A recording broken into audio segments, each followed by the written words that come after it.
Y ahora estamos comunicados con Alberto Fernández para analizar el discurso del presidente. Alberto, ¿cómo te va? Quique Mayorense, Carlos Montero, te saludamos a Radio Rebelde. Buen día. ¿Cómo les va? ¿Bien? Excelente, te preguntamos a vos. Les voy a hablar desde el corazón. Sí, ¿No te suena esa frase? Sí, absolutamente. Tan excelentes que están transmitiendo desde Suiza. Claro. Que en Argentina estamos todos para la miércoles. Pero no, muy preocupado, realmente muy preocupado. Escuché el discurso del presidente. La verdad que, como me pasa siempre, mis expectativas para con el presidente son mínimas, por no decir bajísimas, nulas.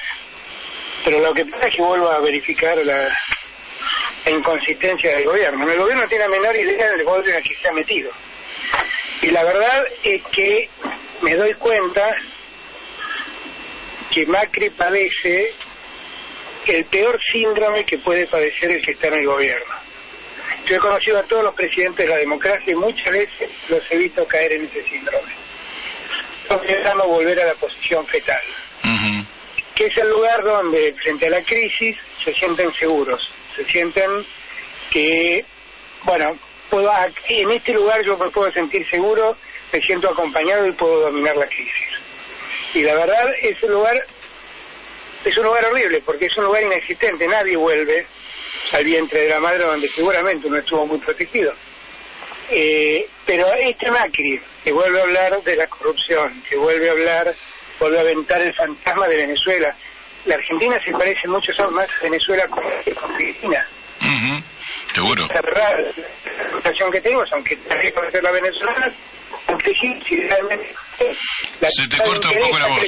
¿Ahí me escuchan? Ahora sí. Digo, las tasas de interés son siderales, las tasas más altas después de las de Venezuela que hay en el mundo. Entonces, la realidad es que uno dice, bueno, Macri volvió a la posición fetal, volvió al discurso de cambiemos, de aventar el miedo. Vuelvo a hablar de un país quebrado que no existe. Ayer la Nata dijo algo muy atractivo, que dijo que habían bajado un montón de retenciones al comienzo de la gestión, aprovechando la economía en crecimiento que había. Entonces Cristina le dijo una economía en crecimiento, entonces no era la herencia tan perversa de la que hablaban. Desendeudado y en crecimiento. Era el país con más baja deuda del mundo. Para que tengamos noción de lo que era. La deuda en dólares era el 18% del total del PBI. Por eso yo siento que Macri no tiene noción, digo, no sé a quién le está hablando, pero los que estamos mínimamente informados, nos sentimos muy maltratados en nuestra inteligencia. Porque la verdad todo lo que ha ocurrido y todo lo que nos está ocurriendo es culpa de él, es culpa de su gestión, de su paupérrima gestión. Es parte casi de un suicidio, ¿no? Y si se intenta avanzar sobre estas mismas políticas, vamos a tener un final muy grave para los argentinos. Pero lo que hay que decirle a la gente, que yo estoy absolutamente de acuerdo con Macri, que la Argentina debe lograr una cuestión de equilibrio fiscal. O sea, en el gobierno de Kirchner para nosotros eso era un dogma, no lo podíamos ni discutir. Con lo cual no lo voy a discutir ahora. Lo que le miente a la gente es que nosotros no vamos a tener equilibrio fiscal por décadas por el nivel de deuda que ha tomado. Porque el déficit fiscal no es solamente la diferencia entre ingresos y gastos, sino también los compromisos financieros que un Estado asume. Y el año que viene, no lo está contando Macri, pero el pago de intereses de deuda representa casi 5 puntos del PBI, con lo cual habrá por lo menos 5 puntos de déficit. Claro. Eso no lo está contando él. Claro. Eso lo dice o miente. Y luego lo dice, vamos a lograr déficit primario, que es ajustar gastos. Pero también seamos francos, ¿por qué le piden ajustar gastos? Porque lo que están previendo es una economía fuertemente recesiva que no va a generar dólares, entonces quieren que los dólares los generen los impuestos que cobra el Estado y que el Estado no se los gaste. Claro. Ese es el sentido. Y en esa intención está recuperar las retenciones que intenta poner, algunas medidas que era de las que había renegado cuando llegó el gobierno y lo consideró casi un éxito haber sacado. Claro, ahora lo tiene que poner porque está muy ajustado económicamente. Claro. Pero la verdad es que podría haber desfinanciado haber desfinanciado menos al Estado si no las hubiera quitado en su momento. Claro. Hoy volverían muchas cosas a la política anterior, al cuidado de los precios, a cerrar en alguna medida la economía, impidiendo determinado tipo de importaciones. Digo, pero ha desmantelado el Estado para hacer esto. Si vos tenés a Brown para controlar los precios de los supermercados, es muy difícil que sea exitoso. Además, cuando él dice la guerra comercial entre Estados Unidos y China nos ha complicado mucho, eso ocurre, pero ¿sabes por qué nos complica más? Por el nivel de apertura económica que nosotros tenemos a Macri. A la medida que nosotros nos abrimos más, obviamente esa pelea nos pesa más. Si nosotros cuidáramos más y protegiéramos más nuestra economía y nuestra producción, y fomentáramos nuestra producción, como en algún momento se fomentó la sustitución de importaciones, ese efecto sería mucho más neutro.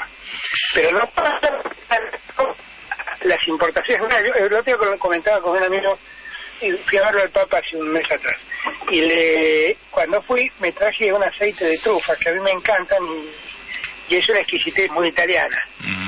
Y venía chocho con el aceite de trufa. Y voy al supermercado y cuando veo la góndola está repleto de aceite de trufa italiano. Seguro, y al precio parecido de allá, por ahí. Sí, por eso te lo digo, ¿no? Yo no entendía nada, digo, pero ¿cómo yo me traje claro, algo exclusivo y está en el chino casi. Claro, exactamente, está en todas las góndolas, pero además no había una marca, había como 3. Eso nos pasaba en la época de Menem también. Yo me acuerdo que una vez había viajado a México, me traje un tequila especial de México que había, y yo fui al supermercado, estaba haciendo la cola en la caja, y al lado estaba toda la estantería de bebidas alcohólicas, y estaban todas estas bebidas que había traído, rebuscándomela para ver cómo hacía, creyendo que era un tesoro. Claro, bueno, eso es lo que nos está pasando hoy en día, ¿no? Claro. Eso es lo que está pasando. Mirá qué retroceso, ¿no? Porque estas cosas realmente las vivimos, las pasamos, y mucho más grave. La pregunta es además si hay necesidad de importar en cantidad de ese tipo de cosas, porque estas son cosas casi suntuarias, son cosas que yo viví toda mi vida sin aceite de trufa, quiero aclarar, no puedo seguir viviendo toda mi vida sin aceite de trufa. Yo me traje como una excentricidad en el viaje una botellita. Claro, para mostrar que había logrado conseguir. Sí, para que una vez que te invite a comer fideos a casa te lo hago con aceite de trufa. Pero es para eso, es rico, claro que es rico, pero es para eso, no es para otra cosa. La habitación en principio. Bueno, dale. No, pero después que coman mis fideos no van a aceptar nunca más mi invitación. Los fideos los llevamos nosotros. Sí, Alberto, pero y la diferencia entre Menem y Macri es que hay mundos distintos. El mundo en la época de Menem estaba más globalizado, más abierto, y hoy el mundo se protege totalmente menos nosotros.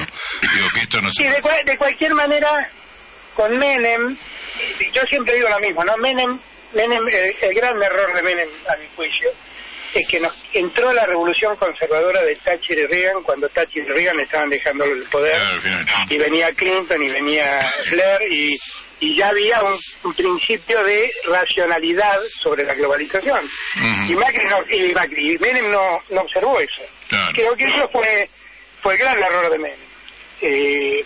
Ahora, Macri, el problema que tenemos es que yo siento que sus errores, los errores que comete son errores tan elementales que me cuesta creer que los cometa un presidente. Yo te hago una pregunta, mirá, hoy leo Clarín, ¿no? Y entonces dicen, ¿cómo se llama el ministro de Defensa, el radical? Aguad, Fori, Pino Chiaro y Duhovne siguen en sus cargos porque no encontraron reemplazante. Es parte de la anarquía, digamos, ¿no? Claro, pero a Duhovne, que es el responsable de la economía, hoy va a negociar en nombre de la Argentina un acuerdo con el fondo que es muy complejo, porque acá no se está diciendo toda la verdad. El acuerdo con el fondo de pedir que nos adelanten los pagos y que el crédito se convierta en un crédito de 50.000 millones cash es un tema que tiene que pasar por el directorio del banco. Sí, que no lo arregla esta mujer, ¿no? No lo arregla la y que supone toda una revisión. Por eso es que han hecho esta enormidad de hacer ni siquiera lo que le pidió el fondo, hacen mucho más para ver si logran convencer al fondo. Ahora, el que va a negociar semejante tema es un tipo que dice en los diarios que estaba echado, pero nadie quiso aceptar el cargo de él. Y que renunció 3 veces. Como no encontró un reemplazante, bueno, lo mandamos para allá.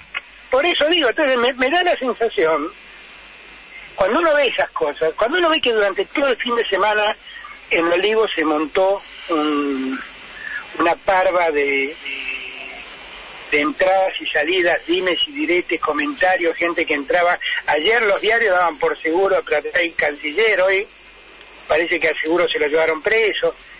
Acaba de decir el Macri que no tiene plata para ciencia y tecnología. Digo, montaron todo eso, el desconcierto es infinito. Pero además, el desconcierto que uno tiene, yo me imagino un inversor, ¿no? ¿Cómo pueden resolver un problema de estos tipos si no pueden conseguir un ministro? Claro, sí, o que no hay nadie quiere aceptar. Digo, el que tenés ya sabés que no te alcanza porque no genera confianza, ni en el mercado ni en el mundo, digo, y tenés que decir, bueno, me quedo con este porque quería otro y no vino. Alberto, después de escuchar este discurso, digo, la otra vez escuchamos 1 minuto y medio y la economía, el dólar estalló. ¿Qué expectativas tenemos? Porque yo, con todo respeto, decía antes, me hacía acordar algunos discursos de Fernando de la Rúa cuando ya estaba arriba del tobogán. Digo, era tan lejano de la realidad, qué lindo dar una noticia, toda esta historia, que a mí me preocupa. Digo, es alguien, el presidente y el ministro de Economía vive en otra realidad, que no es la el gobierno tiene definitivamente un problema de credibilidad definitiva, decidida, que ya no puede ocultar ni puede negar. Tiene ese problema. Lo tiene. La verdad, lo que él debería hacer es, sabiendo que tiene un problema de credibilidad, morigerar un poco sus anuncios y sus decisiones, porque la verdad es que los que nos contó el discurso de Macri, finalmente, lo que nos dijo es, pasaron cosas, banquémosla. Sí, vamos a salir todos juntos. Todos juntos vamos a salir. Pero el todos juntos también es falso, porque todos juntos, no es que a nosotros nos llamaron, no es que llamaron a la oposición para decir, bueno, a ver, tenemos este problema, ¿cómo lo resolvemos juntos? No, le mandan las soluciones que pretenden que uno firme abajo. Y yo ahora le pido a los opositores, no lo hagan, porque esto va a salir mal, y vamos a ser cómplices del resultado, y por lo tanto le vamos a quitar a la Argentina la idea de que la Argentina tiene una alternativa. Y ni en esta posibilidad ni sus propios socios creen, ¿no? Porque ponen condiciones, Carrió diciendo todo lo contrario que dice Macri. Bueno, Carrió no le quiero escuchar nunca más decir que el peronismo es desestabilizador, porque nada ha sido más desestabilizador que Carrió este fin de semana. Sí, las cosas que ha dicho. Totalmente. Pero nadie, la verdad es que uno siente que es un gobierno terminado a la luz de las cosas que dice Carrió. Eso que decís vos a la luz de dice Carrió, pero además, después de escuchar al presidente, digo, con todo respeto, uno se siente una enorme decepción. Es verdad lo que decís vos, que uno no espera genialidades, pero está esperando alguna ruta que nos diga, mira, vamos para acá de tal manera, y creo en esto. Me parece que, y lo veo más solo que nunca con sus amigos del cardenal Newman. Digo, eso es la posición fetal. Y con sus asesores de discurso, además, ¿no? Y de forma. Claro, es volver a la posición fetal. A él le sirvió, en determinado momento, dar este tipo de discursos, cargar las tintas sobre la corrupción del pasado, y él piensa que eso a esta altura le sigue dando resultados. Entonces volvió a eso, dijo, bueno, a ver, esto que me salió bien una vez, volvamos a repetirlo a ver si me sigue saliendo bien. Lo que le agregó, es la fórmula que conozco. Lo que le agregó es el tono de María Eugenia Vidal para hablar. Le puso un tono mucho más tranquilo, sereno, pero que yo no creo que haya convencido a nadie, lastimosamente. Ojalá que encontremos Vamos a ver cómo repercute, vamos a ver qué pasa en los mercados. Recién me decían que el dólar seguía tenso. Vamos a ver qué es lo que pasa. El secreto acá es ver si convence a los que compran dólares, que este es el problema que tiene la Argentina. Que generalmente son eran amigos del presidente. Sí, claro, yo inclusive escuchaba cuando hablaba de los cuadernos y de la necesidad de hacer una campaña decidida contra la corrupción, que a mí me parece espléndida y la avalo, pero la verdad es, seamos francos, Macri, en los cuadernos está toda tu familia. Toda tu seamos familia. Franco, Macri. Claro, seamos francos, Macri. Seamos Franco, Macri. Por favor, claro, tenés toda tu familia involucrada en los cuadernos peleando gente. Y vos estás en los Panama Papers y tu ministro te está... Y en el Paradise. En el Paradise, claro, están todos metidos ahí. Entonces, la verdad es que no sos vos la persona ideal para hacernos creer que querés combatir la corrupción. No lo sos. Yo leí en todos los diarios, Macri, que el día que a tu primo cayó en desgracia en los cuadernitos, lo mandaste a Angelici a hablar con el fiscal para que le arreglen la situación a tu primo, y tu primo se declaró arrepentido y salió en el acto. Y fue a las 7:30 de la mañana, tempranísimo apareció. Claro. Por eso digo, Macri... Le gustó eso. Seamos francos, Macri. Diría Lázaro, a mí no, Macri. A mí no, ¿viste? A mí no. Yo no sé, Macri, cómo es esto. Yo creo que estamos en una situación gravísima, digo, porque siempre termina con el enojo de la gente, el repudio de la gente, y estos tipos son capaces de reprimir. Uno tiene que tener, este presidente debe tener más cuidado cómo funciona, porque la gente se enoja por estas cosas, cuando los toman por tontos. Es decir, cuando vos estás sufriendo, que no llegas a fin de mes, que tenés miedo de perder el trabajo, y de repente alguien te habla de los espejitos de colores, te enojas. Digo, una vez se enojó la gente cuando salió Fernando de la Rúa y dijo, va a haber estado de sitio, y salió otra gente a la calle. Digo, recordemos que esto es peligroso, que un presidente se aleje tanto de la realidad cotidiana de los argentinos. Digo, y intente tomarlos por tontos. Alberto, veamos qué pasan estos días. Y te volvemos a llamar al fin de semana. Muchas gracias. Un fuerte abrazo. Un abrazo grande a todos. Chao. Gracias.